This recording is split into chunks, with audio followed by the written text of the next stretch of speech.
Welcome everyone to day 3, yes, of Wisdom of Birth Intensive. Wow, I think we're all just taking a deep breath after yesterday, and we really entered a very very profound opportunity to witness and to be part of, like online even, something very special and very cultural to Africa and to Mama Africa. And as I was remembering that in my own journey yesterday,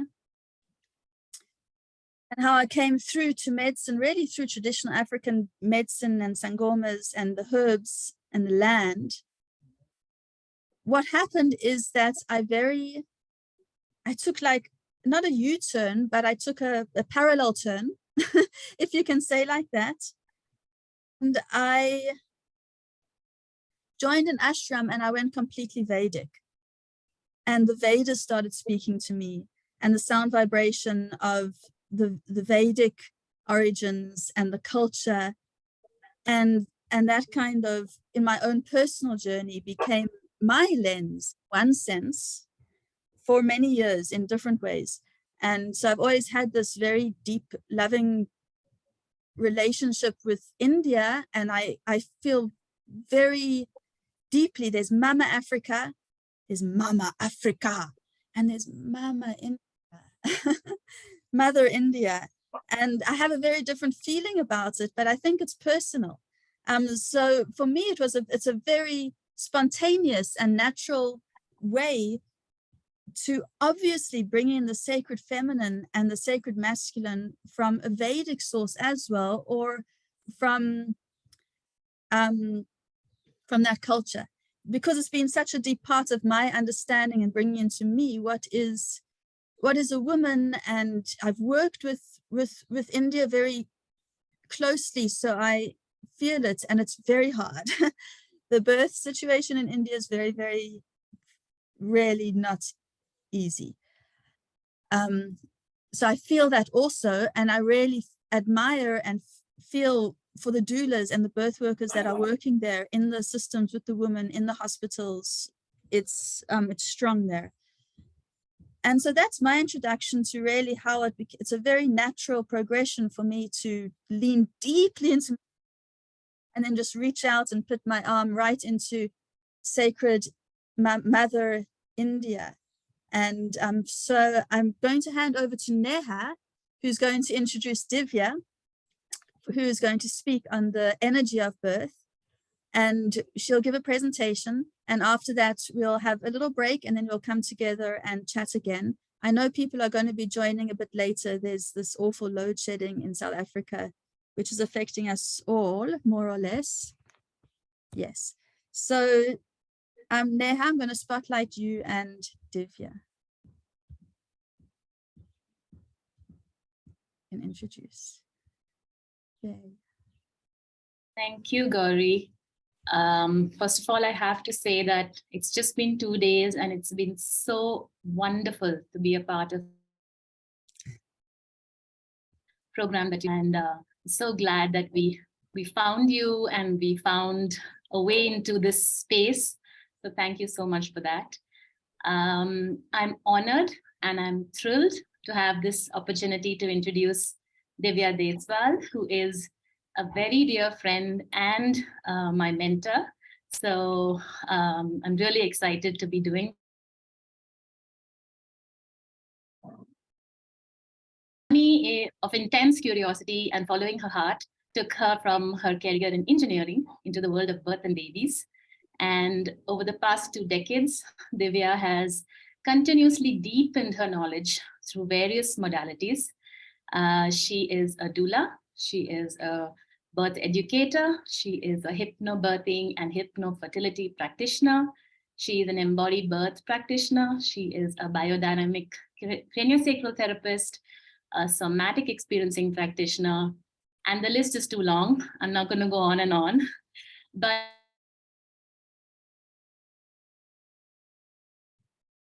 being a mother to her 2 grown-up kids, and her 3 little puppies, well, more than puppies now, but that's also a big aspect, I think, of her life. And Divya is, well, she's the founder of the Doula Collective, which is a mentoring, training community for doulas.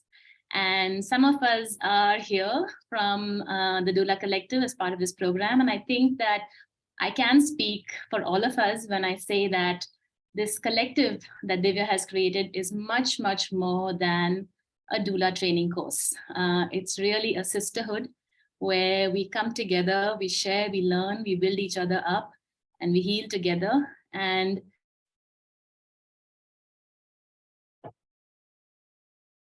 what being a doula really means. And that is what is the true value of this space that we are part of. I'm personally very grateful for her presence in my life, and today very excited to take this journey into the energy of birth and the sacred language of birth with Divya.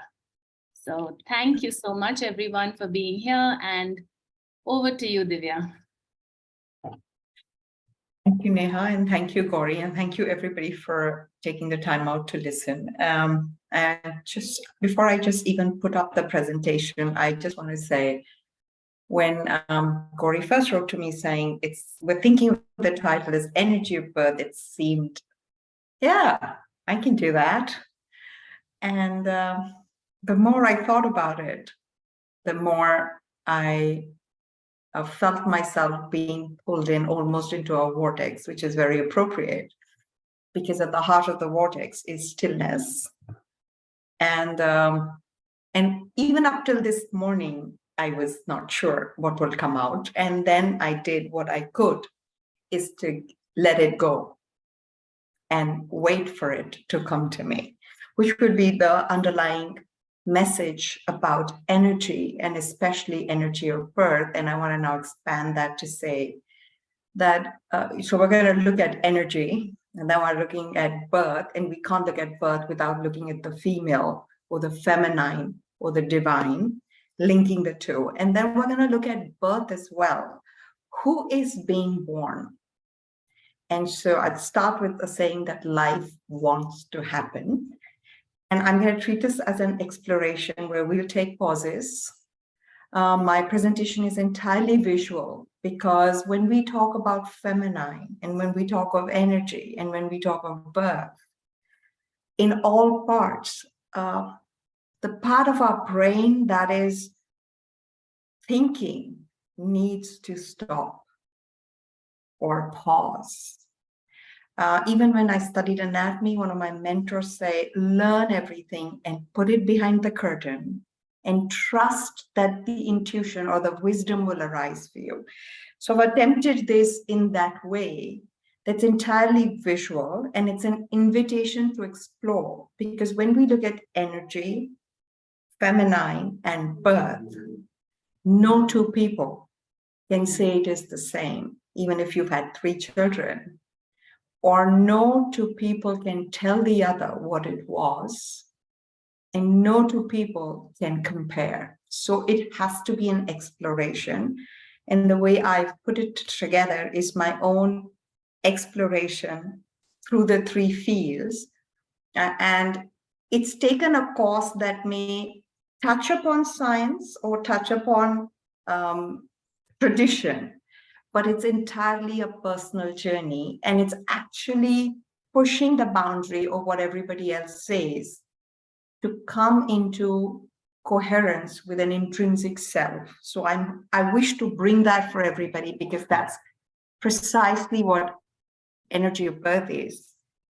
And then when we discuss who's being born, that would be another question. So let's begin on this exploration. So this is the energy of birth. I want to begin with an image. This image is from Elephanta Caves. This is a part of this journey that I've taken, gone to these different places. And the picture is of Ardhanareshwar, part man, part woman, could also be interpreted as divine feminine, divine masculine, Shiva or Shakti. But for me, I want to bring out the duality of this world. We understand the world we live in duality or fragments or separation in terms of male or female, mind and body. And there are so many other good or bad, right or wrong. And I take a moment to say, what if it isn't different? What if it isn't separate? What if it isn't fragmented? And that was one idea that I wanted to bring, because when we come to the heart of energy, it's singularity. In its inert form, it's potential, but it's singular. It doesn't have two parts. Only when it moves into motion does it come into two parts.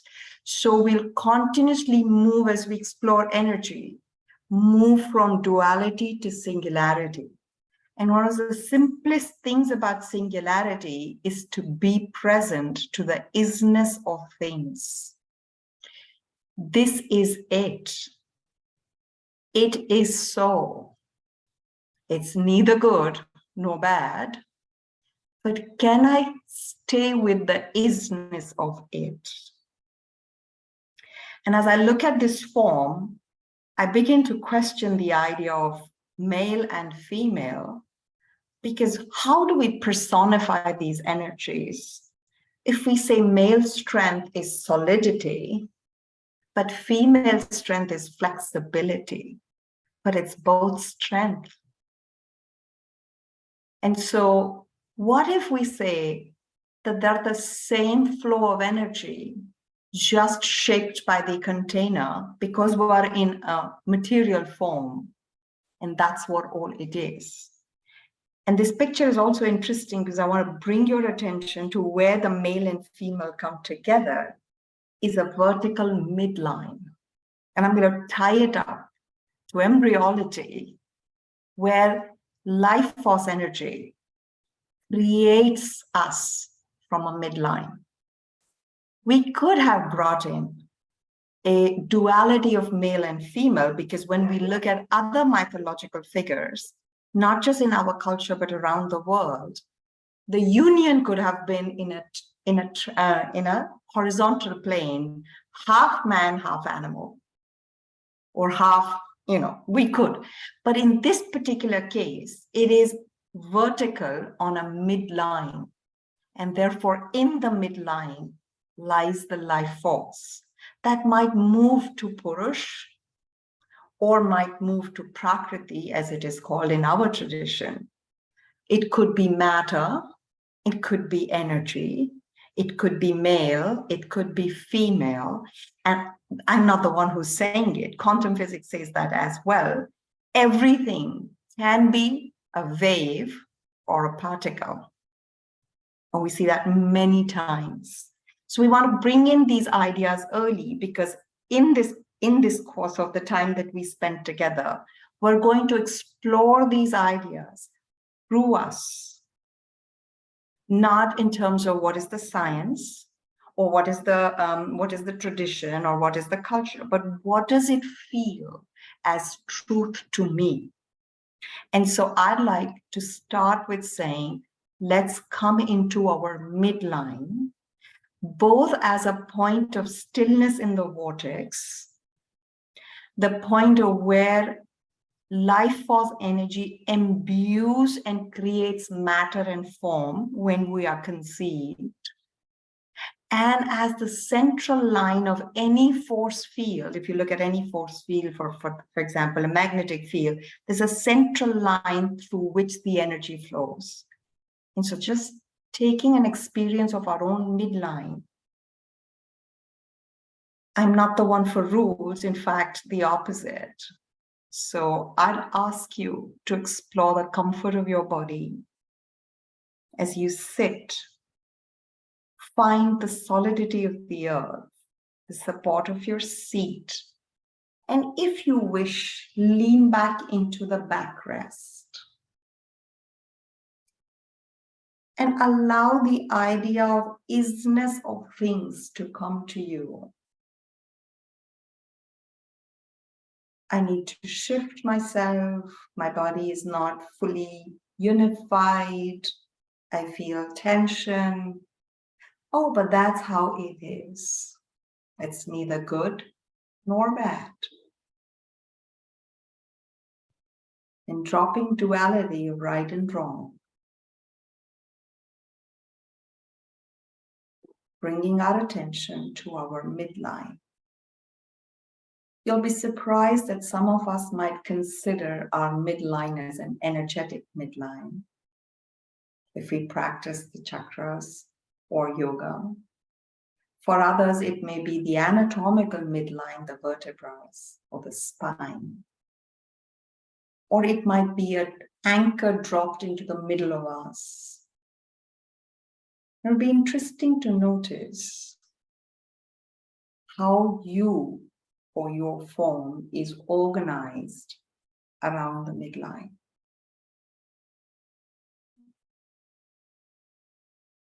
And you will also notice, if not right now, then soon enough, that while you touch into the stillness of it, from the stillness, motion arises.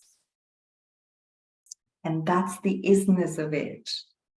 Give yourself permission to move, reorganize, and go back to stillness. And such is the nature of force or energy, to meet the stillness and move into motion, and then back to stillness. And this back and forth movement is life itself.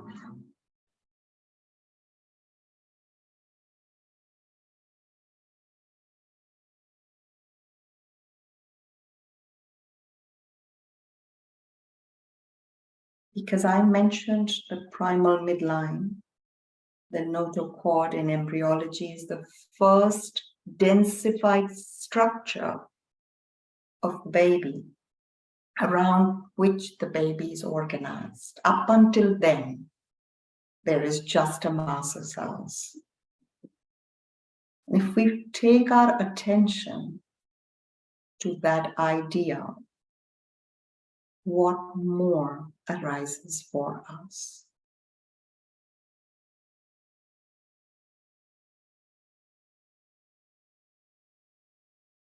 Give yourself time to feel the moving out of your attention, perhaps an expansion. And when you reach the edge of the expansion, just let it go and you can open your eyes.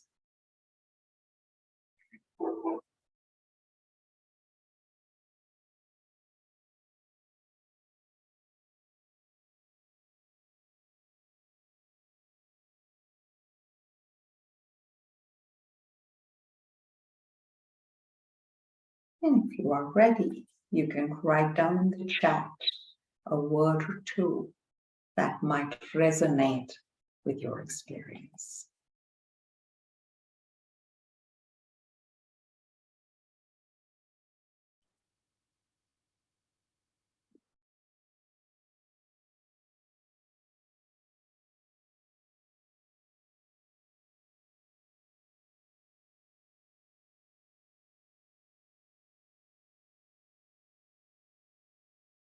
As I stood before this image at the caves of Elephanta, I did not feel two different parts. I found what was connecting rather than what was separating. And that is why I carried this image as a part of many of my profiles when I show it.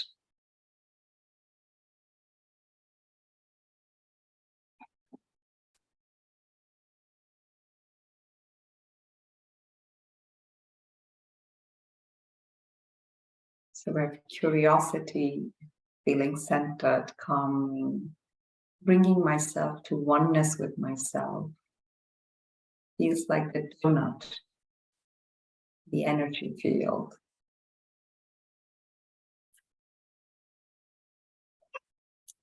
Realigning can calm. Stillness inside, energy outside. Expansive, letting go. Perfect.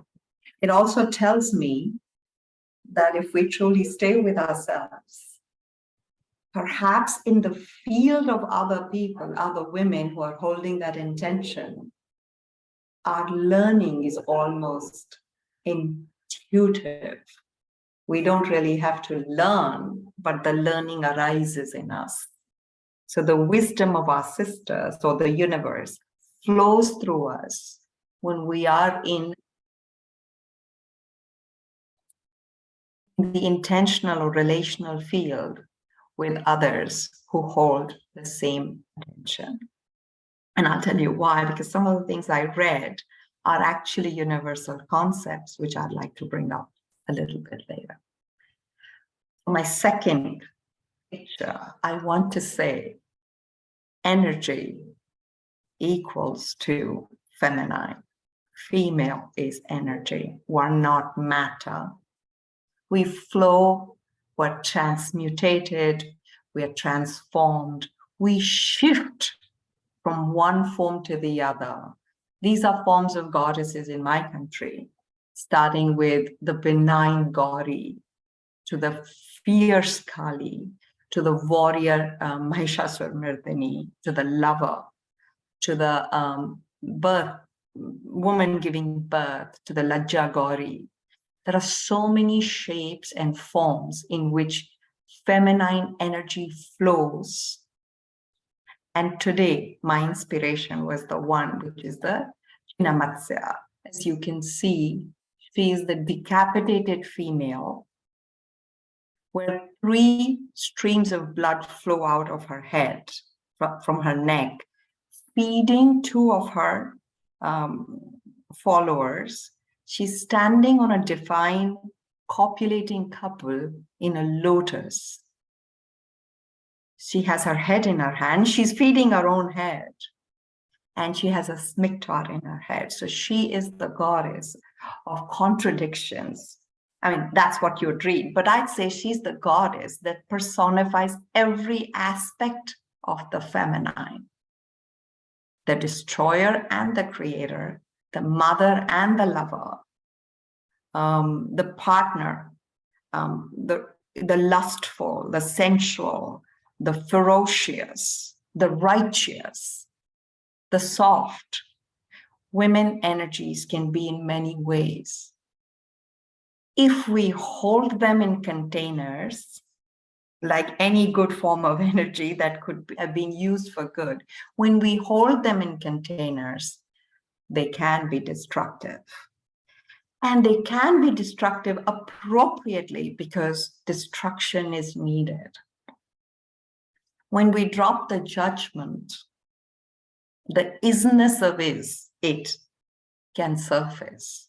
When I contain this goddess, she's powerful enough to break it, but she's powerful enough to expand, to break everything else, because it needs to be broken. When I cherish this goddess, she can bring me love and pleasure, both interchangeable. And if you see, she does it all with the female form that she resides in this world of duality. So our business is in this world. So her body is a part of that power. It's not just a vessel of the power. It's the depiction of that power. She changes how she looks from the maiden to the crone to just move that energy through.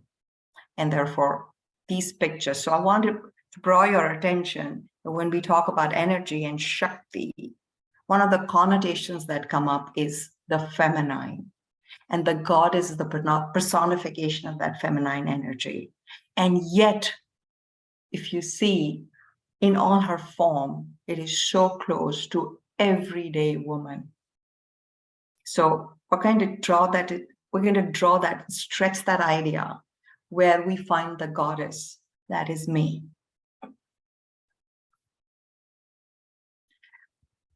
Before we get there, here's a journey. This is the Vedaghat, the 81 Yogini temple of Vedaghat. Now we're talking pre-Vedic or Tantric parts, where we're talking about temples of the feminine, which are round, open to sky, and have a really tiny entrance, quite like the womb. It's guarded by Kal and Mahakal, and at the center stands Bhairav, protecting the goddess. Along the walls of this circular temple are different manifestations of that energy, which you'll be able to see in a moment. And I pulled out a few which are my favorite. Nobody truly knows the names of these goddesses. And if you pause and think, do we need to? Because when you look at the image, each of them will speak to you.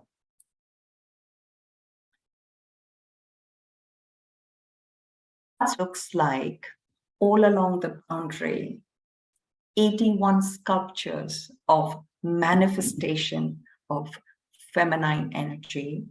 And there is a similar temple in Hirapur in Orissa, which is a 64 yogini. So they are either the square of 9 or square of 8.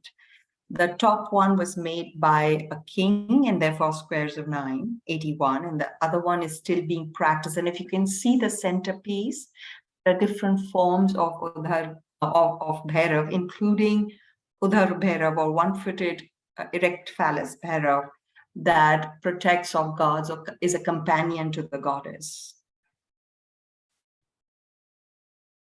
This is a picture that I've taken from the Beda Ghat. And if you look at the lower part of her pedestal, there is a worship of the yoni. And there are men bowing before it. I've opened it up for you here so that you can have a look at it. And it's a beautiful depiction. And to the right of that is a downward triangle that the dais or the birth workers in my country make to symbolize femininity, where the lower end blood flows out. Right at the bottom is a Havan Kund from Patna, Patan Devi in Patna, which is a Shakti Peeth, which is triangular in nature, worshipped by women, where water flows on one side and sindoor or red color is applied to the other side. So the theme of the downward pointing or the symbology of the downward pointing triangle continues to speak of this energetic force, but it's interesting because it's pointing downward. In my experience of this, I felt that when I read books and the culture, the Vedic culture, there's a lot of holding the ras and moving it upwards, whereas I'm naturally drawn to moving it downwards. My tears flow down, milk flows down, blood flows down, babies come down. When I give birth, I move down into a squat. My energy resonates in moving down. And that's what I call earthy spiritualism or earthbound spirituality. A lot of tapasya or sannyas is talked about giving up the worldly field to seek something higher. The word tapasya has its roots in tapas, which is heat or power generated in the body. But women generate this power every month in their cycle to clear out fields in which humanity can grow. So we are natural yoginis. Nothing belongs to us. We give pleasure with our body. We feed, we care, we give. We have no ownership. Our children also are not ours. So most practices of holding in the power would probably add to the fire of our tapas or our heat, and might be more, in Hindi we would say visfotak, which means they might explode, rather than the flow, following the flow of us would be a better meditation practice. Just moving, we're changing every day. If you look at physiology of female body, our hormones are different. If you track the cycles of the ovarian cycle and the uterine cycle, it's a different combination every day. To be able to stay with that flow is tapasya, is meditation in motion. And that's one of the things I wanted to bring out before we even move into energy of birth.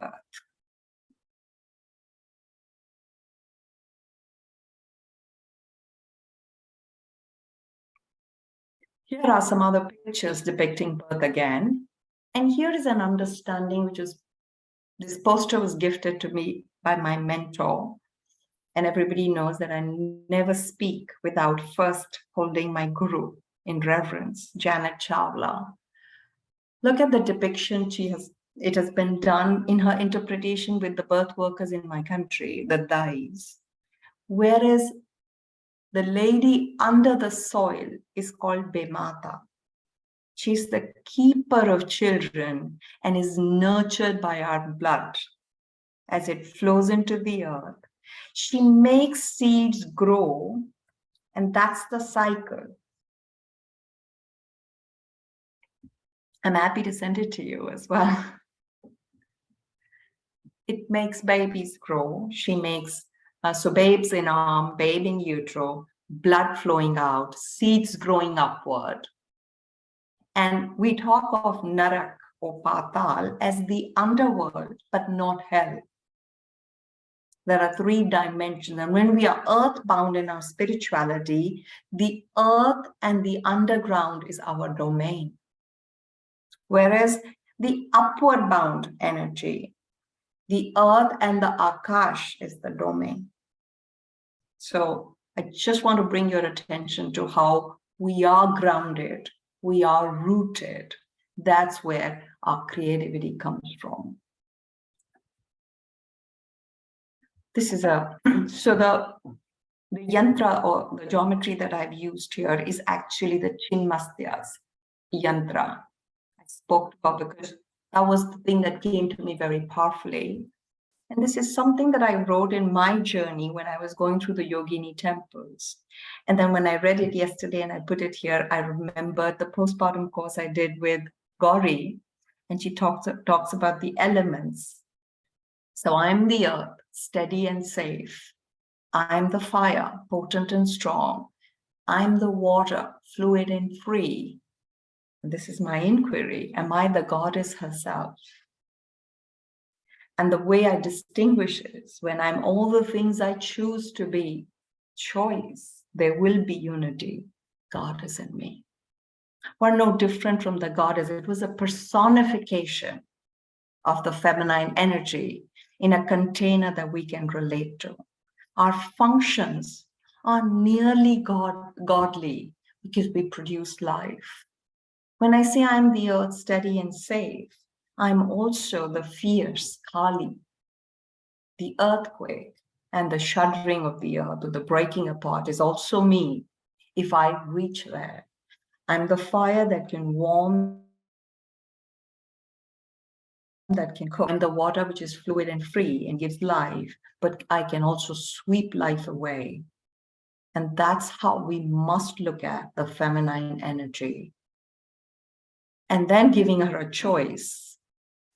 When I'm all the things I choose to be, perhaps that would be the goddess manifestation, or that would be me. So I'll invite each of you to paint a collage, maybe in your head, of different parts of you. So the first picture in black and white is me in my mom's arms, me with a friend in school, me with a friend much older, me with my children, me breastfeeding, me with my grandmother. That's 4 generations of women in my life. And me as a birth worker. This baby was the one who was born in my arms. And so there needs to be a moment for each of us as women to look at these parts of our life as the 9 faces of the Devi. the lover, the sister, the friend, the mother, the companion. Can we see ourselves this way? But the lens or the framework is to be the isness of it. There were neither good times or bad. There were neither right or wrong. There were no accomplishments or regrets. It just was. And can I stay with that thought?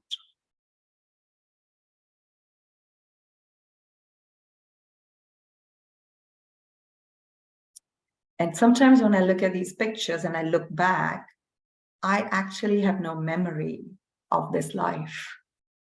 Perhaps it's also one of the ways of saying it was when it was, and this is what it is now, with no attachment per se. It's not like I don't have Alzheimer's or haven't forgotten it. It has no bearing.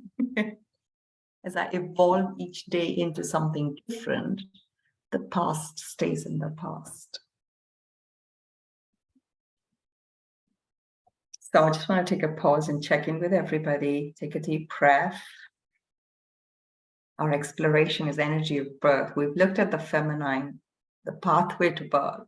We also want to look at the life force energy manifesting around us from which we're drawing into. And I'd like to use this picture for you to just look upon and let it speak to you. Some of the things that we've said are obvious in this picture.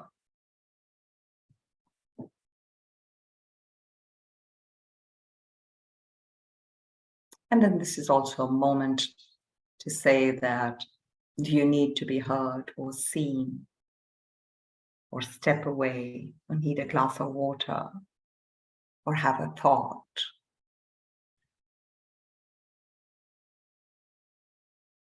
Or even have a sensation.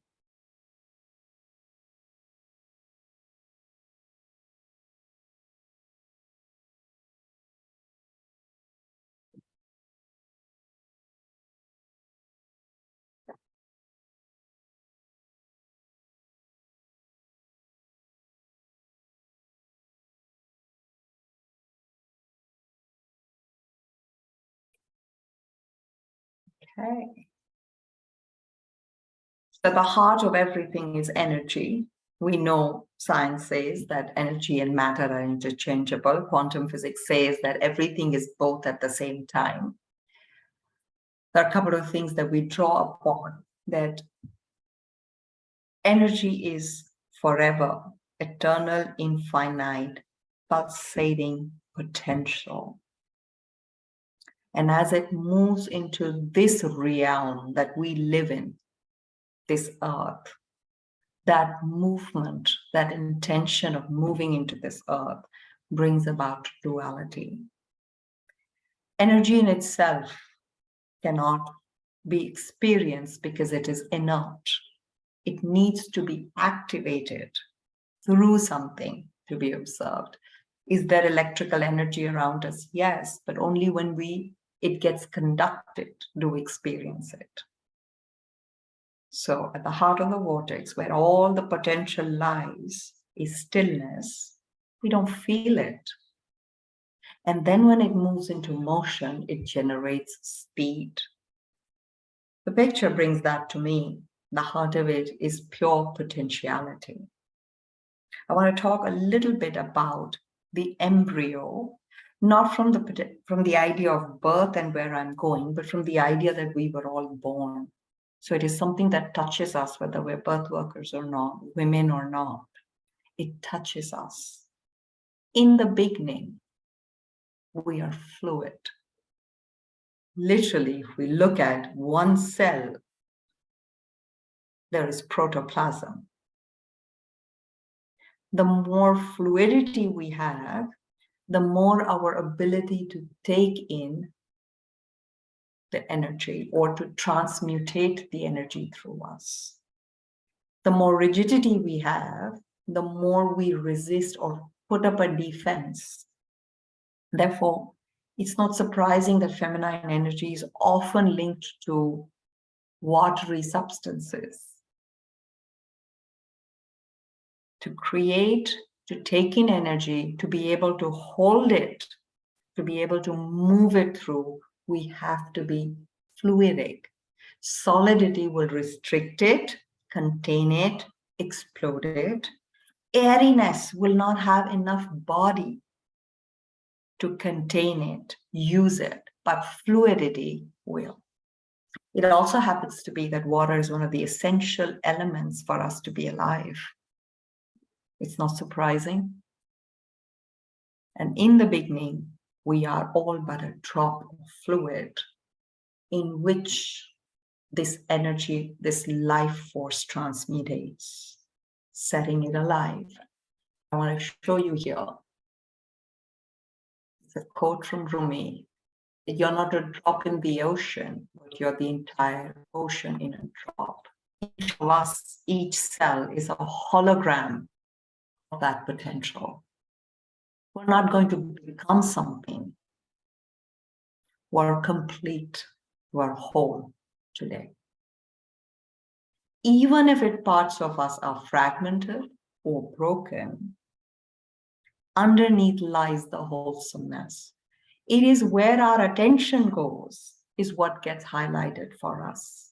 So for the course of this talk, we're going to be a circle of women holding to the wholesomeness of this potential. Being fluid, being present, allowing life to happen through us. I want to show you this in actually a science this thing film, and I'm going to repeat it again.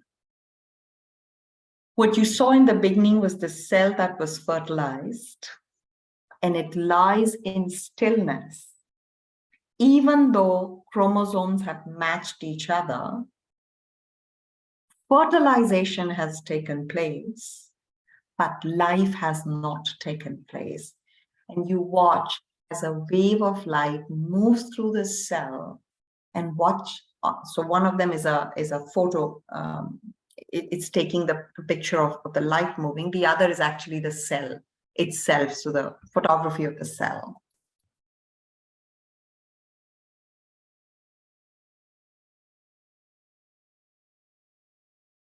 That is the intention of life moving through the cell. Well, scientifically, it has a name. It's called the calcium ion wave. When it moves through the body or the cell body, does the body breathe in life and becomes an entity? Up until now, it was the combination of two chromosomes, part mother, part father. Only after this moment of energy, life force energy moving through it, does it become individual, neither mother nor father, not even part. Becomes him or her that it is supposed to be. I'm going to play it one more time for you to appreciate it. Look at what happens to it. It's almost as if a breath expands it, and then it's alive for the first time. Sorry, went too far ahead. Sneak through here. Yeah. So here's an imagery of that. Fluidity and life force energy creating us. And here you could say that even in this moment of the enlivening or the embodying of the cell is the energy of birth. When the mother holds an intention, or a woman holds an intention to have a baby, that's the birth of the mother. That's the energy of birth. When we plant a seed, that's the energy of birth. The potential of life is constantly around us. And so when we actually reach the birth room as a birth worker or a woman giving birth, we've already gone through a journey of moving this life force energy through us, through the baby, to arrive at the point we are. We'll soon talk about it as a field phenomena. So if you look at quantum physics, they say that the field is like a torus. It collapses into itself and then goes out. If you see Heart Math Institute, they show the electromagnetic field of the heart as a torus. And then there was somebody who experienced our first exercise like a donut. And so there is, if we allow ourselves, we might get glimpses of the truth that are all around us. So as this field expands in the mother, if she's rigid, that transmutating of the life force energy is restricted. It will happen because life wants to happen, but it's restricted. But when she's fluid and free, she's open, she's receptive, she can hold and use this energy for this organism to work. I'm not saying they're separate from each other yet. The baby, on the other hand, is completely fluidic, mass of cells. If you even look at pictures of the fetus, even the skin is translucent. It gives you the sense of fluidity. It's in a fluid medium, completely receptive to this energy. In fact, that life force energy is the organizing principle that makes every child look human. It is what signals the cell what to do, where to go. If you look at, there is a video from the Tufts University, which is looking at a tadpole changing into a frog. And before the cells migrate to the places that they're supposed to go, there is like an electric or a light formation of the face of the frog, to which the cells are being called. There is a bioelectric signaling, which is energy, that shapes us into who we are. If we keep the potter's wheel steady and centered and hold our hands, not with rigidity and not with losing complete strength, but flexible and supple, the shape of what we will build would be beautiful. Apply the same principle when the wheel of life turns or time turns, and this pregnant woman stays in the center with holding of life, not too rigidly and not too softly, not letting go completely. She will shape the child in a way that would be perfect. And then so when we talk about energy of birth and us as birth workers, we're also supporting the holding of that hands on that, on the building of that clay that we're molding through our bodies. Our culture does not allow us that constant balance, because we want to be done and dusted. Either we're too tight, which could be one model, and then we've been subscribing to a lot of surrender, and that might be the other model as well. And I'm saying me and the goddess will be in unity when I make the choices I want to make, not when they are made for me by what seems to be right. So part of our holding the space for birth is also what leads up to birth. So when we talk about birth, we do talk about what happens in hospitals, but we also see a lot of children who are not in optimal positions, or lots of tissues and muscles that are tight. These are also speaking of a paradigm where we're not fluid and free, where we're not given this idea of power that allows us to move it through it. We are not opening up because it may be scary or it's outcome oriented, and there are so many other things that come with it, and it affects all of us. So when we start to look at it as a relational field where the mother is here, but so are we in that field, so is the doctor, so is the society, the father of the baby, then we begin to say how this field may be either enhanced or disrupted. And what we can do to keep it in the same frequency that birth needs. We may be probably the only one who's actually keeping it there. Because the rest of the world, barring a few incidences, which is our privilege, and I think Neha will agree that we've had the privilege to witness that strength, not the kind of strength that is solid, but the kind of strength that ancients in my family would say, and I'm going to say it in Hindi and then I'm going to translate it for you. They used to say, "Phal usi dali pe aata hai jo jhuk sakti hai," which means of the branch which is supple will bear the fruit. If you are floppy and you can't take the weight of the fruit will not grow. Or if you are too rigid, you will snap under the weight of the fruit. So it is the suppleness, that quality of juiciness that we're looking for, that fluidity that we're looking for, which we may need to begin to model from the inside out, because it seems that the world is losing it.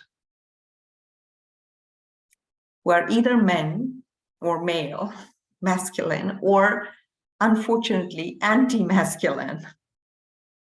And the true place of feminine power is being lost. So to do that, I laid out a mandala tarot card yesterday. I have seen great guidance, and this is my favorite deck. This is the Osho Zen deck. And this is what it came. And if I trace out how they are placed, you'll be surprised that they're in a spiral moving outwards, where number 1 lies here, 2, 3, 4, 5, 6, 7, 8. So and 9, so there are 9. So there were 9 forms of the goddesses, 9 stages of my life, and 9 cards I drew. Abhinan, Gauri, I saw you counting them. So I want you to explore energy of birth as each of these cards open up, and write down your own story of that before we culminate into what my story is. Like I said, I wanted to invite you today on an exploration. It goes too far ahead. The heart of it is existence. So how do you see energy of birth as a testament of existence? What does it speak to you? It could be your own existence. It could be the existence of the species. It could be the existence of a power. It could be the existence of a feminine lineage. This is the heart of the mandala.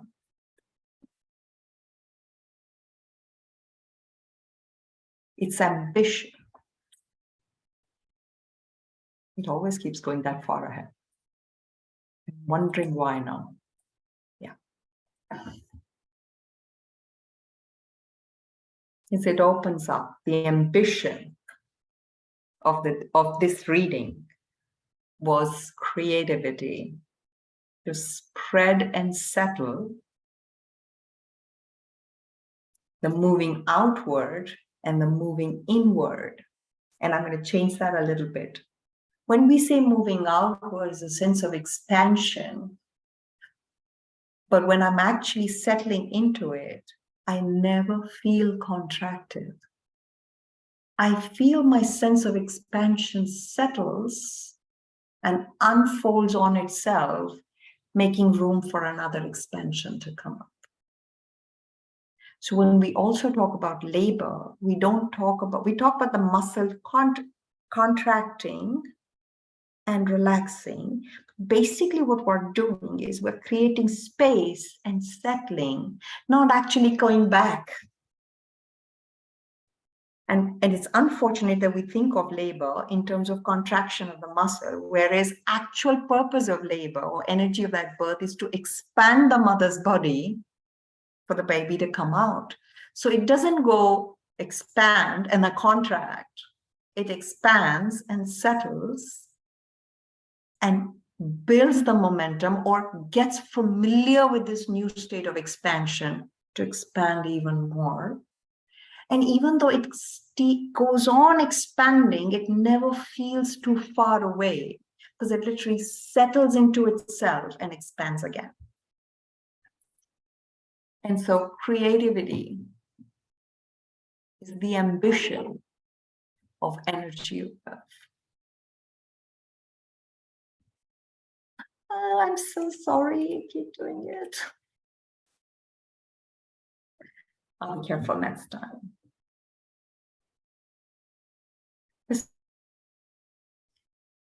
Yeah, sometimes I just use that little arrow that takes you one page forward when it skips. I just use that little arrow on the bottom of the keyboard, if that helps.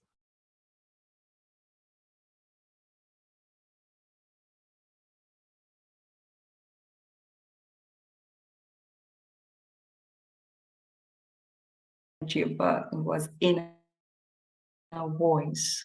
What am I?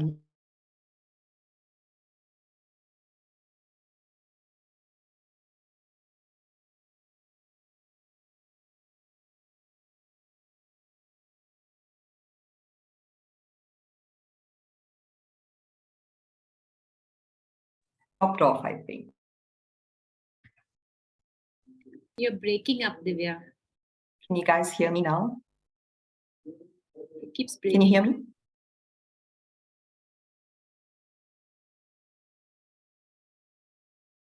Oh, I can hear, and then it keeps stopping and breaking up. Okay, good.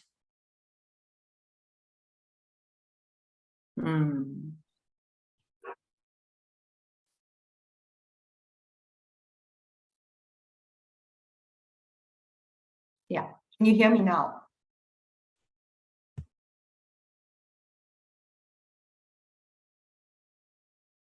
Can you hear me now? Yes, we can hear you. Okay, just give me a moment. Am I presenting this?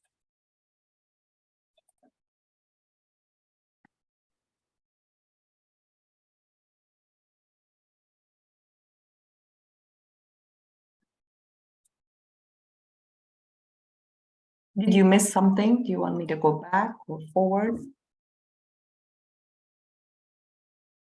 Yeah, could you start from the beginning of this slide, which is to listen? So I just opened it and I think I can talk. So the third placement of the card was a spiritual guidance, and the guidance is listen. And it's for each of us to think what we are listening for. Are we listening for how this labor is progressing? Are we listening for where the outcome is? Are we listening to the noise around us that says, oh, we have to do this test, we have to do this for her, we have, things that need to be done, don't eat, lie down. What are we really listening? Are we listening to the sound of that inner voice that tells us how we might be here for her? This cannot be outcome related. This cannot be listening to what I need to tolerate being in this room despite of all this noise. Which means that I have to do the work to become unified inside so that all those fragments around me don't match up to my frequency, or my frequency can create a barrier that keeps it away. And if I can hold that for the mom I am with as a birth worker, what might happen in her field, which is right now potent, because she's literally becoming fluidic to let the baby pass through. And so that was my birth card. What is it that you feel that you're listening to, if you can go back to a birth? Or what do you feel is a loud noise in your field that does not allow you to stay unified? And it could be something that's resonating in your frequency, which then a sisterhood of women can help you move through. Patience. Energy means you need to practice patience. The baby will not be born or not be complete before it is complete. And look at the quality of your patience. It cannot be affected by time, and it stays in a flow. You have to allow it to flower when it is ready.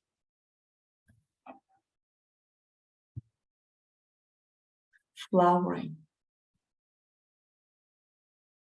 You can be witness to the flowering, but the flowering is not necessarily the birth of the baby or the opening of the mother.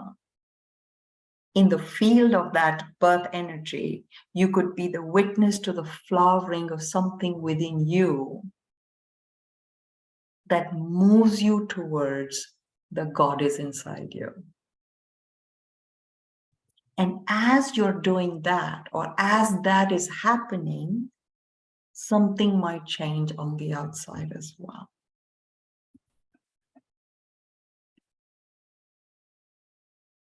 I think now it's the right slide, yeah.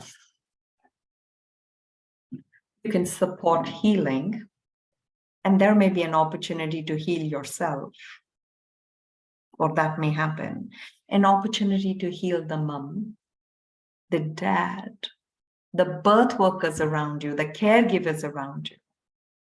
There may be something about you and the energy of birth that touches the nurse, the doctor on duty, to question or just be pulled into being human.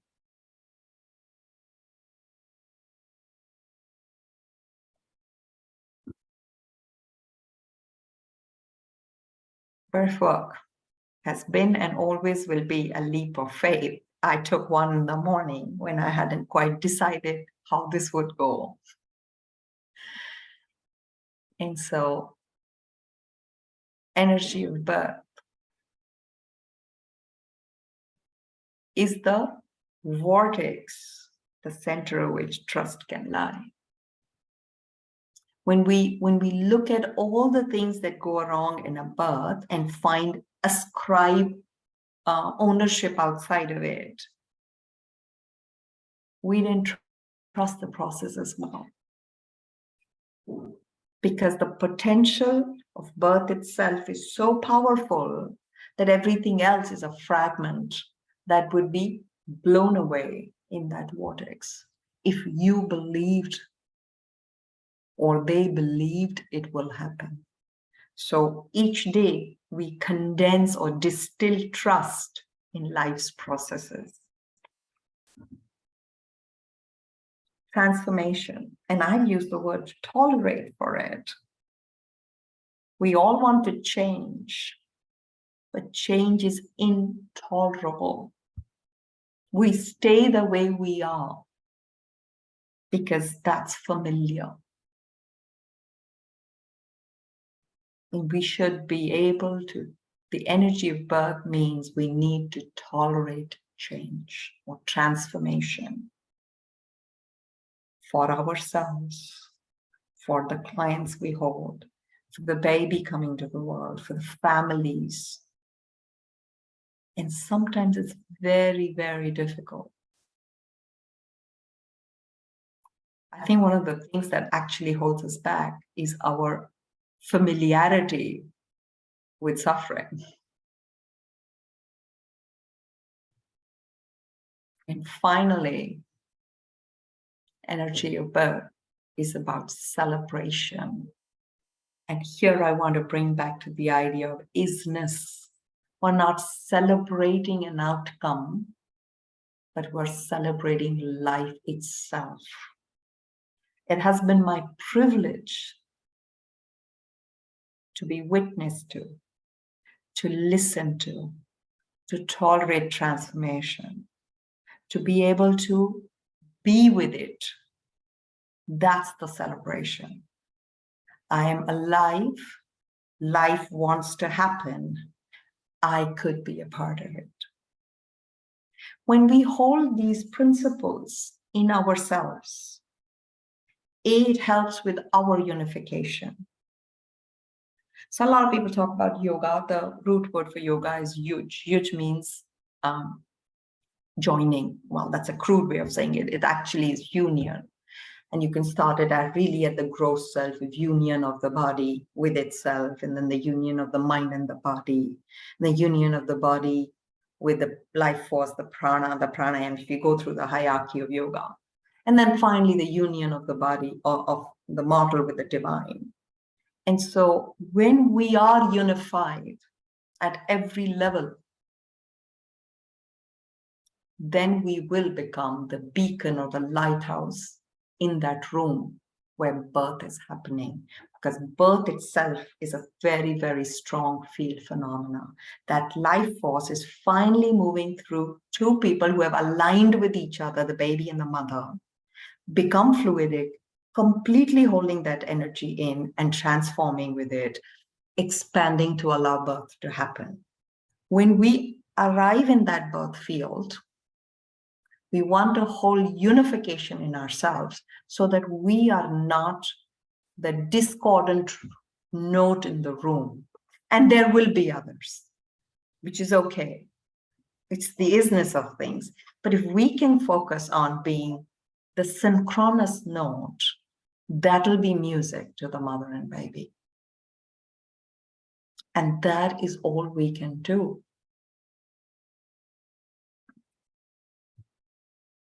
So I'm quoting yet again one of my favorite quotes.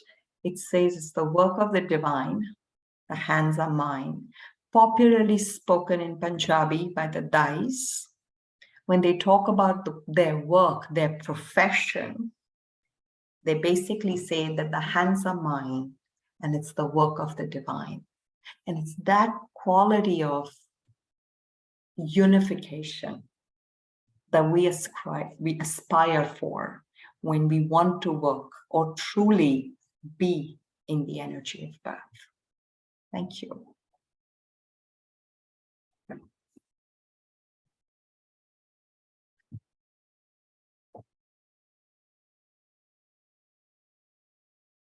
You, Divya.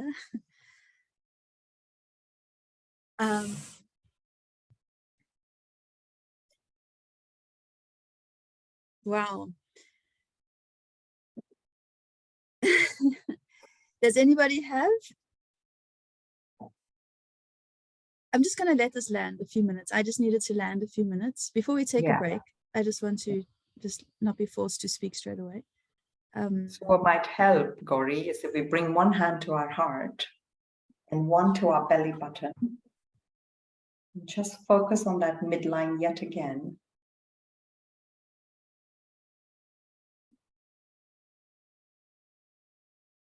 Practice the isness of it. Many things will arise. You can literally pluck them out. I'm a Harry Potter fan, so like in the pencil, you can draw out each thought and put it away and say, yeah, that's okay.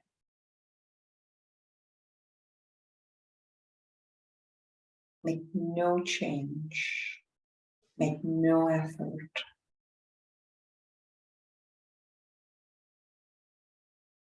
Just notice.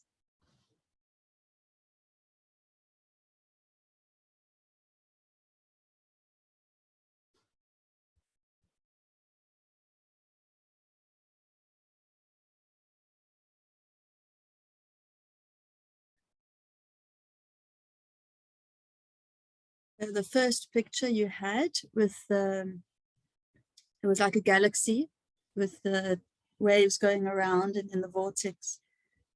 It was almost like we're bringing this energy in, or the energy is coming in, but we really get to choose what we put out. And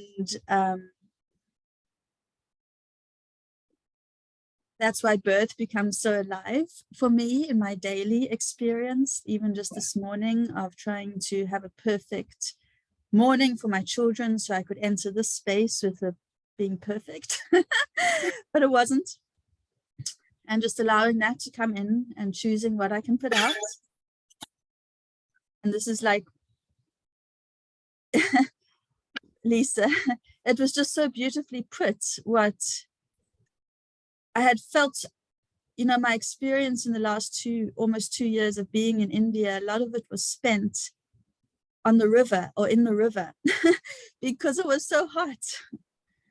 And if I wasn't in the river, I was thinking about when I would get to the river or if I could make the river today, or, you know, and I really connected with that water in the river. And then I was connecting with you, who we've connected with many years before, but being in India, I reconnected with you. And you've been such a good part of my journey with my postpartum course, with this course, meeting Neha, meeting your students, meeting the Doula Collective. And really what you've just expressed is just so succinctly bringing so much of what I would have loved to express in the sacred feminine energy in birth and in our lives right here. So I'm just enjoying receiving it all. I've written down like things, and but we'll bring that up just now. I want you to take me on a tour of those temples in India. Yes. And Yes. invite our group. Yes. Does anybody have anything they would like to share or offer or express at this point? And then just so we can release what's right there. And then in 5 minutes, we'll go and fill up our cups in many ways, just for 10 minutes and come back. But does anybody have anything they want to share straight away? I just want to say something very little. So when Divya speaks, we all just listen and we have no words. And I know that that's how a lot of us feel. So it was beautiful. And I think her ability to express this stuff comes to you directly and in a manner that you can understand. But, you know, while I was at the end of it, there's something else that came to my mind, which is something that you had said, Gauri, in the beginning, when we started embryology in the sacred midwifery course. You had spoken about the whole eggism thing. And I was just thinking that how it's so connecting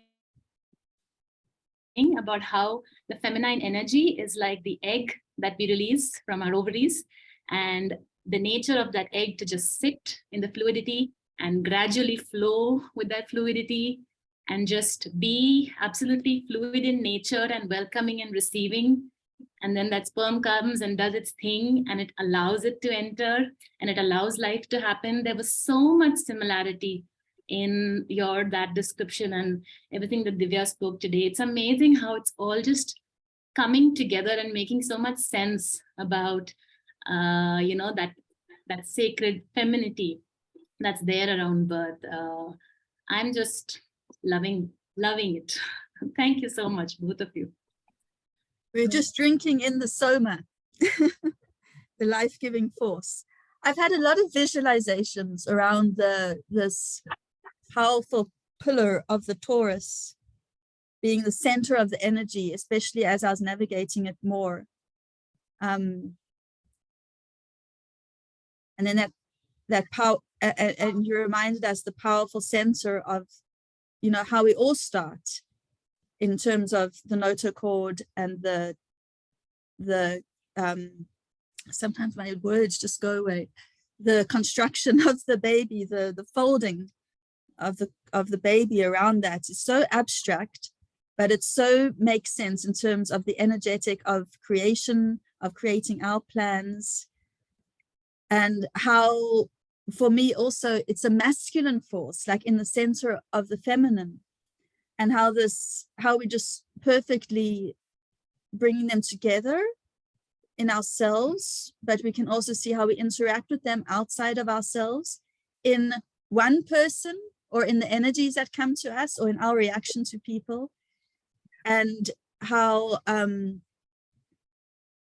there's just so many synchronicities, I think. So I'm going to stop talking and take that 10-minute break and let it just be, because otherwise I know I can just spin circles. And I think it's a good, let's go land ourselves and let what you said integrate, and let's see how we can explore it, what everyone would like to share and bring into it. We'll keep it open. We're not going to go into groups because, well, I think the oneness speaks into that. We don't want more fragment. We want to, there's enough of us here that we can have space to just share and interact. So once again, this is the time, the very same time that we had a break yesterday, because the universe just likes to tickle us like that. It's 10:22 my time. So 11:22 my time, we'll come back, and I'll just press pause on the recording for now. So a question here. I have one question on the point made about not being too airy or too rigid, but being fluid enough to allow things to happen so a baby can pass through. How can we find or create that balance or come into that center, especially while experiencing pain, which can make us tense up involuntarily? So how to let go while under intense pressure. What a well-expressed question for labor. Thank you. Divya, would you like to start answering that? And I'm sure we can just share the discussion for us who have any jewels or questions or comments on that topic first. Divya? Can you hear me? Yes, we can hear you. Okay, so don't think of labor and birth as a fragmented part of the birth of the child. It's a continuity of a pregnancy. So how do you get into a fluid state? The simplest is to appreciate the sensations of fluidity. Put your hand in a bowl full of water or a bucket of water, swirl it around and allow yourself to sense the fluidity that your hand feels. And then notice how your hand responds to a fluidic medium. And when you do it every day under the shower, just feel the shower droplets in your hand. And then allow your body to follow it. It's not a cognitive function. And gradually you'll recognize that as you sit and you go back to those sensations, your body will start to feel more and more fluid. And as you continue that, it will go on. But on the other hand, when pain becomes the subject matter of labor, think of the isness of it. It's painful, but that is what it is. It's neither good nor bad. And can I be fluid for even the pain to pass through? Because if you're fluid and not rigid, everything will pass through you. So that could be one of the things, but the experience is off to experience either fluidity or resonance of nature to bring you to that frequency where things pass through. Which means you could put your hand, touch leaves, petals, bark of a tree, sit down on the ground, feel the solidity of the ground. So you're connecting to a frequency of life force all around you and a sensation of fluidity through any part of your body. You know that when we were created, our brain cells and our skin cells came from the same germ cell, the ectoderm. And therefore, your body, their entire skin can act as a huge brain input to bring in sensations that make you a certain way. And so that's my 2 cents on it.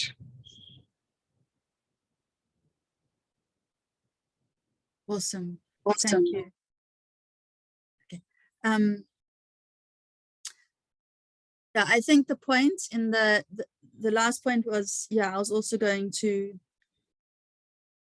we get so we get so judgmental, you know, so we even judge how we experience the pain, or we judge the pain. We judge grief or sadness, which are sometimes very appropriate emotions to allow to flow through us. And I think it's in our trying not to feel it, not to feel the pain, not to feel the emotion because it's hard or painful or just prick, you know, it's not comfortable. We put up so much effort, so much experience goes into the defense of it or into the judgment about it. But I've found, and the more I read and learn about energy, they even give it a number. If you feel an emotion, if you allow yourself to feel that emotion for, I can't remember how many, I think it might not even be a minute, like 45 seconds or something like that, it actually does flow through you. So we find a lot of our responses or reactions might come before we've allowed what is to just be and go without the judgment about it. And then also just really, yeah, so that's the one thought. And the other thoughts which I woke up with this morning was a lot about, and it's not an unfamiliar thought to me, just the words we use around labor and that whole word of contraction. I just realized again how wrong it is, because maybe the muscular action is in a physiological way is contracting, but it's only part of what's going on. It's definitely, I love the way you said that we can see how we're making room for that expansion. And I think a lot of, if we want to direct our energy and our experience, comes from how we can consciously perceive it. And if we can consciously perceive the waves or the expansions, they're certainly not contractions. Your cervix is doing nothing but dilating at that time. We are doing nothing but expanding at time. So to think that we are contracting because the muscle is pushing down for that expansion is kind of, let's rather focus on the expansion. Let's rather focus all our mental energy on that what is. And you might be very surprised how you experience the pain, because you are now your experience is not from a judgmental thing. It's from a curiosity. It's from a knowing that you are made for this and you can let it flow through you and you can let it go through you, and you can have lots of practice now with whatever is flowing through you, because your room's talking a lot in this course and in any stage of our labor, and just let that go through us. And you might be surprised, because you might be surprised at what happened, and then you have to constantly expand your threshold in one sense. Like, okay, I'll let it be fluid until it reaches that, and then I'm going to like, no, I can't handle that. And then Shakti is going to push you. You can handle this. You can handle this. I got you. And let yourself consciously fall back into that feeling of being gotten, being supported. It's not you who's having to flow. It's you having to, who has to allow the flow. Yeah. And I'd love to, some of us have lots of experience in our own births or in our own work or in our experience of feminine energy. So, or in our anticipation of our own labor or anything like that. So if anybody wants to add, Neha? Just adding to what you said, Gauri, and this thing about this balance, which was Namata's question about, I think fluidity, but also the sense of containment within, holding that fluidity within a container. And what Mar Sophia showed us yesterday about the symbol of that womb as a vessel, holding the energy that's fluid, is a great analogy of how you're fluid, but you're not fallen all over the place. If the womb and the water bag is holding that fluidity, so it's a lovely balance between being fluid and being in allowance, but not, if there was no container, the water will fall. It's the container that's holding the water and allowing it to move within that freely, but being held. So I think that gives you a sense of I feel it gives you a sense of safety as well in labor. Because if you completely sort of let go, you feel unsafe. But there is something that's holding you as well. And the grounding with the earth and coming down, I feel in labor, women want to be on the floor. They want to be closer to the ground. And of course, there's the whole symbolic, which Divya spoke about, the whole coming down to the earth, but even just knowing that you're held by the earth, even though everything seems to be slipping out of you and falling apart. So it's a lovely two sides to the same thing.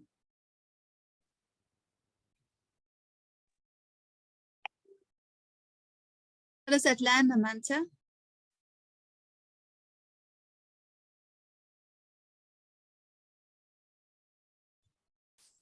Can you hear me? Mm-hmm. Thank you for those answers. I guess it'll take time to, or maybe it's not even about getting my head around it, but there was also something else mentioned earlier.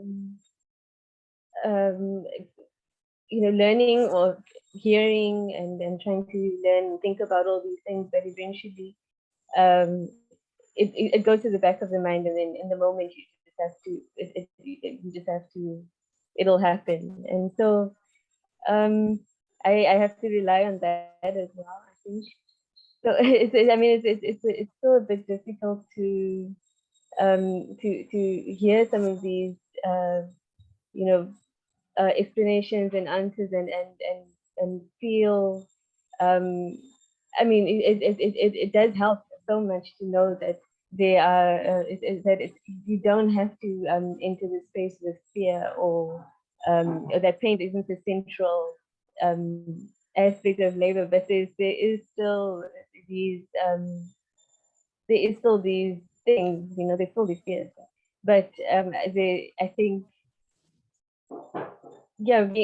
knowing that I can go into the space and things will happen as they should.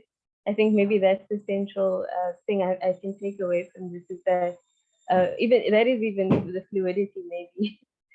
I'm grateful though for those answers and the guidance that I'm receiving here. Maybe it wasn't so fair of me to ask you to talk and answer, because I think a lot of this is about feeling and landing, and it's reframing women's healthcare. That is really my mission. And by understanding these energies and these analogies and the way these are working, for me, this is reframing it. But we're in the process of healing, or in our own healing journey, wherever we are. So I think a lot of it is not up here, and it's not about this. It really is just about allowing us to integrate, and maybe doing some practices, of like we're doing, and also connecting with the ground and the elements. But I think you don't have to judge yourself for having fear. This is what we do. We have the fear, and we say, okay, there's the fear. All right, got you, fear. And we do it anyway, because this is it. Yeah. And I think that sense of surrender is not coming, it's from that sense of feeling safe, when you're feeling that supportive container. And I feel that this is a supportive container. There's many, but this is also a supportive container I would like for us, and for the pregnant woman here, and for all of us in whatever way. So yeah. I like that point, that you have to do it anyway. It's still gonna have to. You're just gonna have to happen, and the baby has to come through. And so I can trust in that it's gonna happen. So, despite you, everything happens despite us anyway. So we might as well give up all those despites on our shoulders, and just accept that we're actually amazing, It's okay to say we're amazing. It's and to own it, and to let all those, to recognize all those things that come up and say, okay, cool. I'm not gonna like let that rule me now. I want to read what Leah says, because Leah has just birthed her baby a few weeks ago. And in a more concrete view, the way for me to find this balance during birth was movement, dancing, making circles with my hips and my head. So very much kind of embodying the feeling was helping you to feel more fluid, Leah?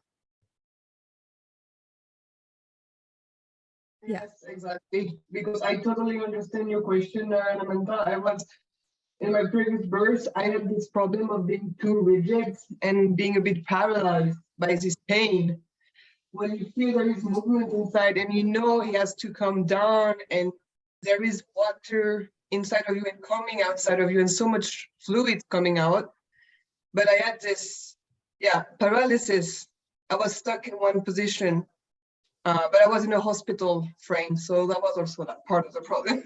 In the last birth, being free totally, I was moving all the time. Like I was walking and I was dancing, and I really I was not thinking of it. It was not conscious, but I was always in movement. And I had this memory of floating, actually.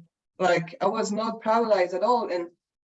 And then I could feel my baby move inside of me and coming down, and I felt everything, but it was really fluid. It was like that, airy, but with my 2 feet on the ground, because I was not in water. So it was really this mix, and I think this movement and this dancing, and it helped a lot in my hands and my head and my hips, and it was a lot of circles. I was walking in circles, and my hips were making round circles, and so it was a mix of this, of fluidity and air, but also not being in water. Like it's a bit hard to explain, but I have this memory of floating. So I think like movement really helped to be in those two states. Connecting with will guide you to feel all of these different options and all of these different moods.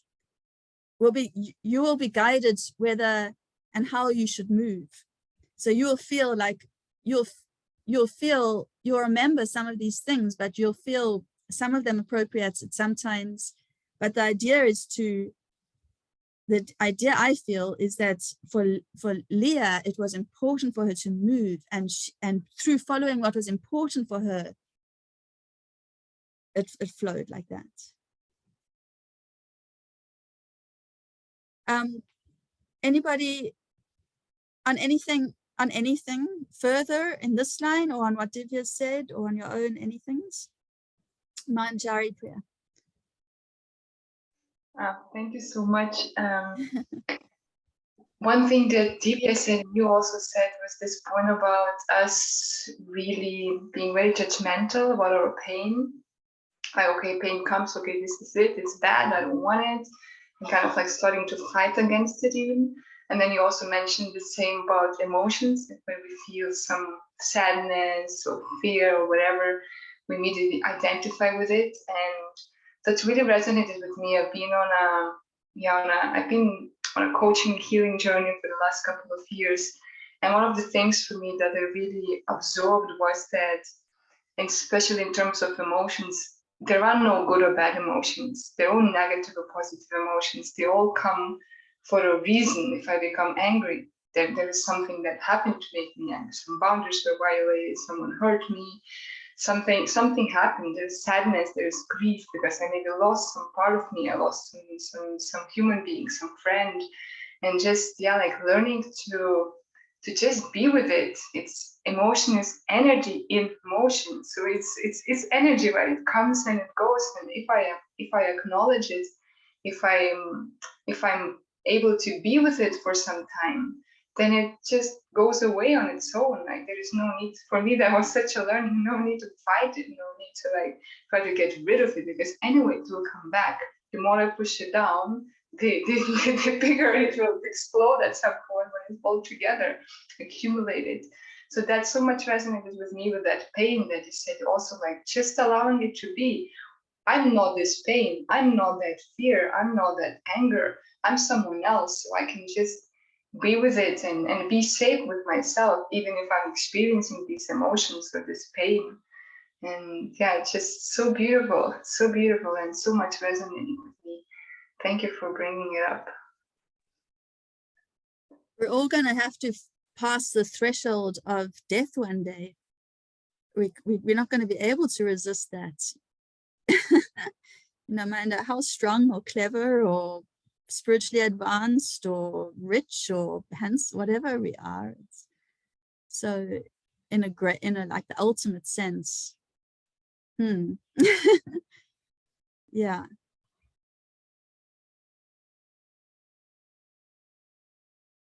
Does anybody else have reflections or where it hit? How is everyone feeling right now? Maybe we can just go around, there's just a few of us, and just say a word which kind of captures, how can we capture our emotion now in a static time frame? It's going to be passing through us, fluid. I just want to see, I mean, despite contraction, we could carry on the conversation about the other language around birth. But I also feel that my brain feels quite full with this information, and just how much it's opened up to a different way of creating, and how we can use this as the language of understanding of our health and birth, and it's an important language. It's the language, I think. It doesn't matter. I mean, it's not, medical language has kind of become the language, and that for birth. But imagine if this was the language for birth, that women were honored in this way, that, you know, even in our lives, we can start practicing our fluidity with our own, tolerating of our own mistakes or responses or reactions, and allow that to pass quickly. That's been my hardest kind of thing in parenting, really, is to not get hung up with me when I responded badly or I had a bad reaction. It's the guilt, and it's our own kind of how we think about ourselves that makes it everything much more. And I think the sacred feminine energy is such an expansive, such a loving, such a graceful, but such a strong energy that we all women really have with us. And to think that we can't own some of it, or, you know, the anger is bad, so no Kali in me, or is not full, is not whole. So I really love how that all came up. Divya, your presentation was just so perfectly how I could have imagined it to be, such an extension of how I see this. And another part is it's how the fluidity and the water around us is shaping and nourishing and protecting us, and is kind of the potential in the amniotic fluid and in creation, I feel. But there's imprinting that happens with water. So we know from Emoto that water imprints, it holds the crystalline structure of the emotion. And we can do water experiments or rice experiments and put it in a jar and say nice words or say horrible words to it and come and check it after some time. And they've checked the water, and they know that if you are, you know, channeling love or just saying words into it or writing something on it, the actual crystals will look different, whether it's love or hate.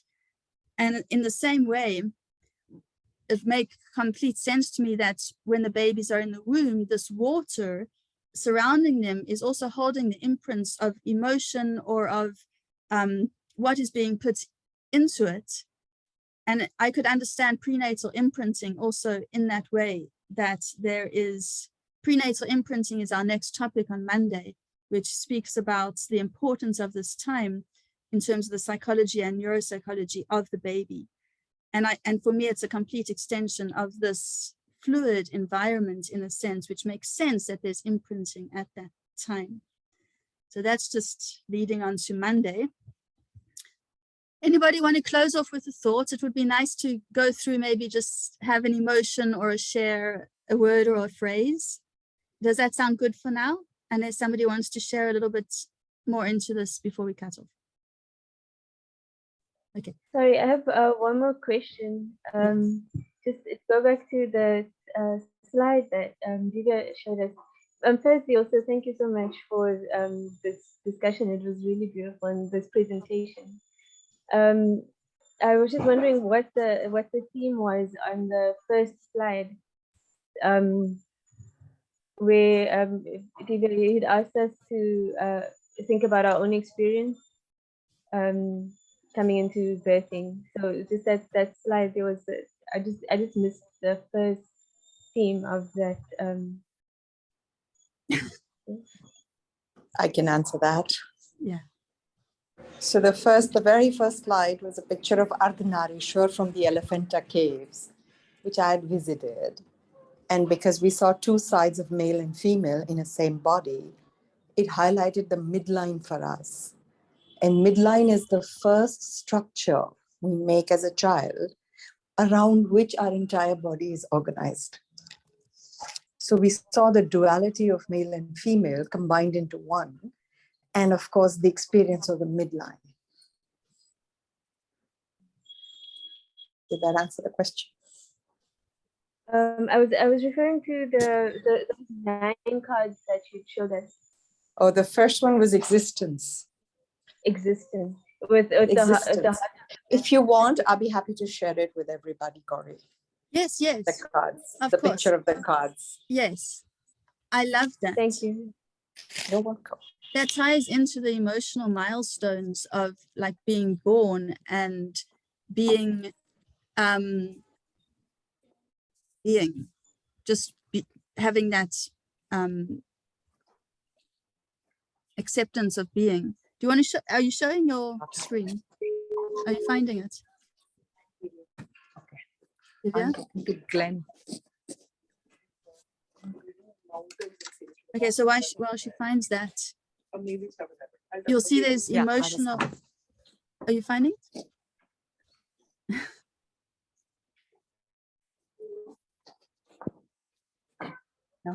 I think she'll probably send it later.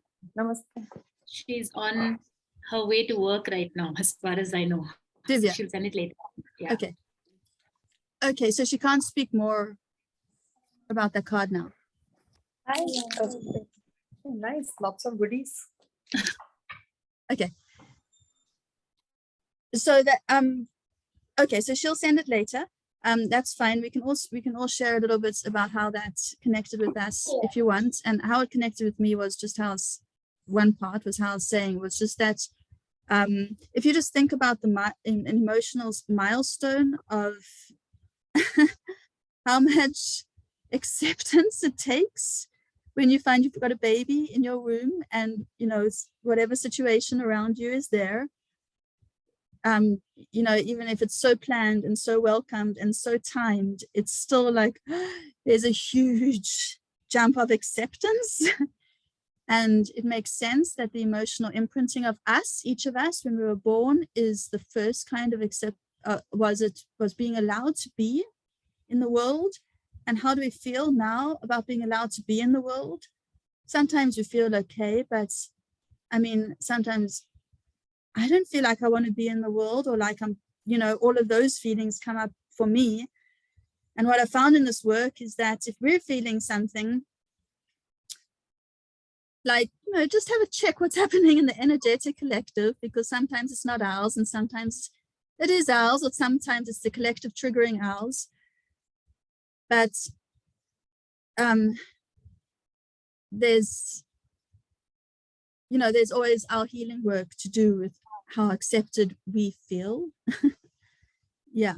So that's that first kind of milestone in terms of emotional milestones that Robin Gruhl highlights in his Parenting for a Peaceful World, and how the evolution of society at the time of our birth and our conception and how children were treated shapes generations and communities' psychology.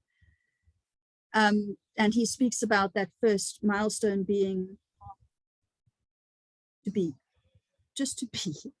And if we haven't got that emotional milestone and acceptance of ourselves in being, the next milestone is like trust. But you can see how that will come from that inner state of being. So that's how I also resonated with the first card. Does anybody want to add to that? And Shabari's got a question afterwards.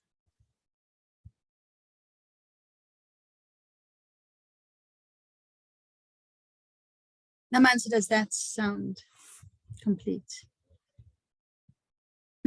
Yeah, I thought that those 9 processes was a beautiful depiction of the process of birth and the things you have to, the different themes that come up, and like for instance, I guess if she was saying the first, what I'd missed was it started with the existence, creativity, your inner voice, okay, and the what you have to do for each of those, like listening to your inner voice or practice patience, witness the flowering, you know, that whole process and how it was described, I think it's a beautiful way to think about the process of birth that's coming. So beautiful. Yeah, I appreciated that. Yes. Thank you. So Shabari's asking, wish everyone understands this language of birth. Like Gauri said, we're so stuck with the medical language, and birth becomes a procedure instead of a process. Yeah, birth, yeah, certainly opened up so much, yes, in this process of becoming. Not only the baby is learning to become or to be, how much acceptance can we have of ourselves as we're remothering ourselves? We think we're birthing babies. Okay, everyone, I wanted a word from everyone, just a word. How you're feeling now, and I'll just call on you, and unless you want to popcorn and just spontaneously say a word, that would be nice. You don't have to put your video on.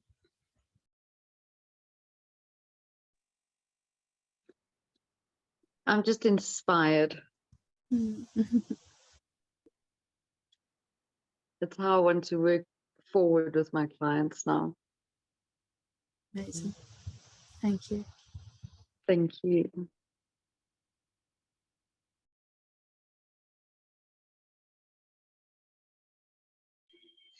So it feels so divine. So right from starting of the first day.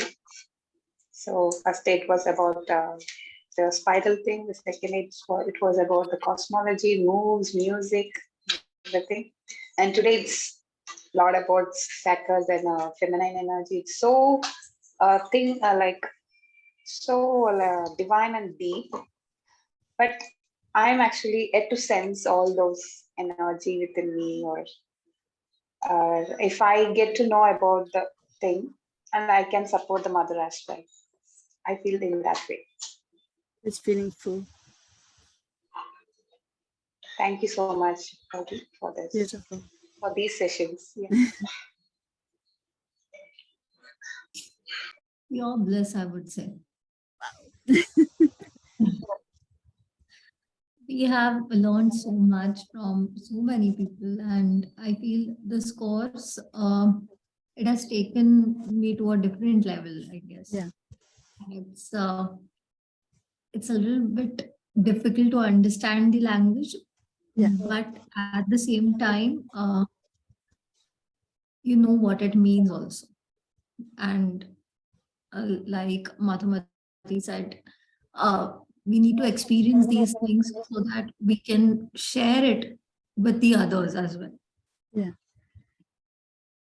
Don't be too hard on like judging how we are receiving this information and how much you understand it, because we're not capable of assessing that, because it's a language of the heart. So you can lose all of that. Everything will land again and again. It's a spiral. So you just have to receive. Yeah.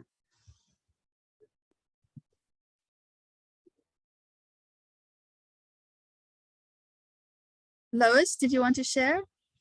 Sophia said, I love what you said earlier about reframing women's health. On the brink of something magical, connected to my being and purpose of existence. This is in the chat. Thank you. Lois? I can't hear you. You're not muted. Okay. Can you hear me now? Yes, yes. I feel very grateful and inspired for my birth in March. As you said, it's been very magical to go through this while having a baby in my belly. So yeah, thank you. Thank you.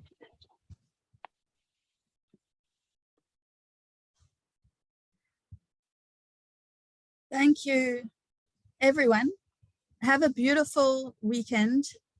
Let yourself integrate this on so many levels. Just have fun, I think. Thank you, Divya. What a pleasure. Thank you, Corey. Connected so wonderfully with you, and I'm very excited. I can feel also like something magical is going to happen with us and Doula Collective. Yes, thank you. I'm very grateful for you to give me this opportunity and the time to hear me out. What a beautiful presentation, those pictures. Yeah. I'm happy to send the spread, yeah, I was just gonna... the energy spread and what each of those mean. I'll send them to you. Thank you. And we'll share them with you. Yes, yes. So that's it from day 3.